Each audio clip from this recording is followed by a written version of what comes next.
தொண்டக்குழியும் வாசனவாய் வழியும் அடிக்கடி சரி செய்து சுத்தப்படுத்தி வச்சுக்கணும்.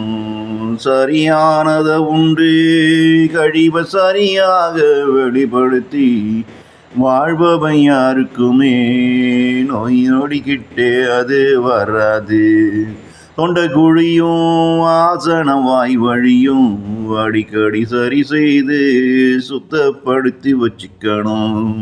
சரியானத உண்டு கழிவை சரியாக வெளிப்படுத்தி வாழ்பவன் யாருக்குமே நோய் நொடி கிட்டே அது வராது. நோய் நொடியில்லா வாழ்க்கையை விட மனிதனுக்கு வேறொன்று இன்பம் மிகையாகாது. நோய் நொடியில்லா வாழ்க்கையை விட மனிதனுக்கு வேறொன்று இன்பம் மிகையாகாது.